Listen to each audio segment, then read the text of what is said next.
Meet Rachel, a student at world-renowned and prestigious Parsons School of Design. She's working a full-time job at Ralph Lauren and taking care of her daughter and Ross. Rachel is very stressed about her academic performance and doesn't think she'll be able to complete all of her projects on time. Her friend Joey, also enrolled at the school as a model, suggests that she should look into purchasing a stimulant such as Adderall in order to focus more at night and complete her projects. While it does look tempting, Rachel is confused and is indecisive on whether or not to take the stimulant. So let's help Rachel out in determining whether this would be a good option for her. Stimulants are the most popular type of drug misused by university students in order to improve their academic performance.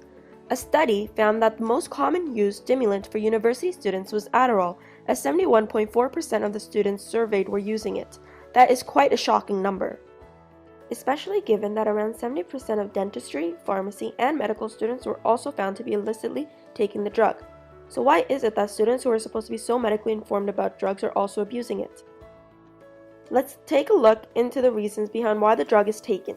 A study conducted by DeSantis and Hain found 175 full-time undergraduate students who were illegally using Adderall and interviewed them.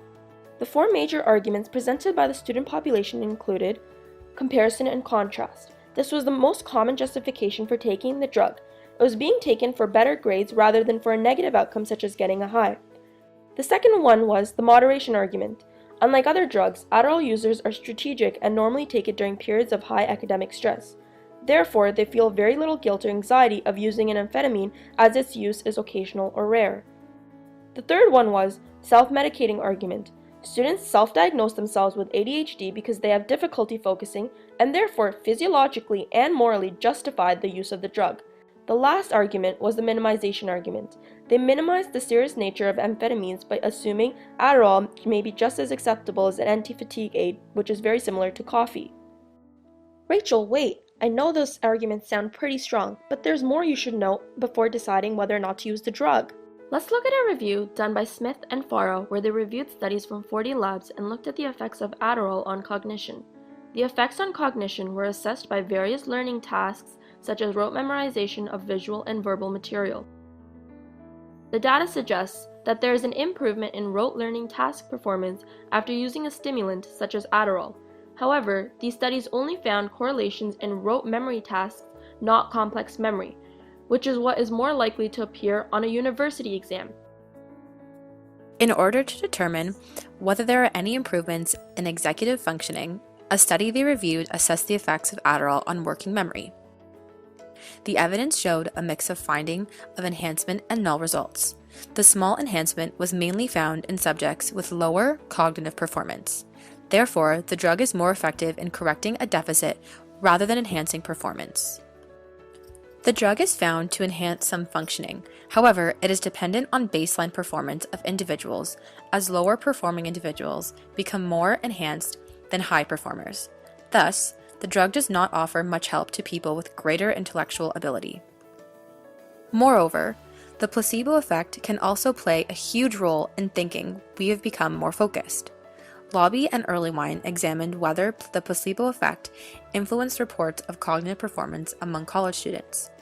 Interestingly, participants believed that their ability to focus had increased for a longer period of time. Therefore, Rachel, results of these studies show a very limited support for the enthusiastic portrayal of cognitive enhancements.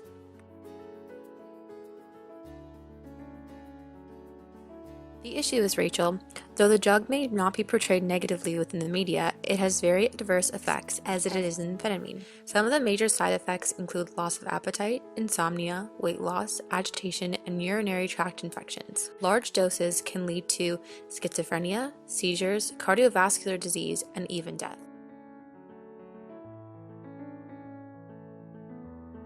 Your body has the ability to become tolerant of the small doses you'll take of Adderall. Therefore, you'll ultimately end up increasing the doses in order to get the same effects as you did the last time you took it. This can lead to dependency and addiction, as it has now become classified by the FDA as a Schedule II drug for its high abuse potential. So, Rachel, you have to be very careful about taking drugs without a prescription, as you are not fully aware of what your body's response may be. Good idea, Rachel. Now before you go, let's recap about what we've learned. We have the 4 arguments on why students use Adderall, which include comparison and contrast, moderation, self-medicating, and minimization arguments. We've also covered the effects of Adderall on learning, memory, and cognitive control, where the Adderall showed to have no immediate effects on memory, showed only improvement in rote learning tasks rather than complex memory tasks, which are more relative of university tests, and enhancements were more pronounced in students with general lower cognitive ability.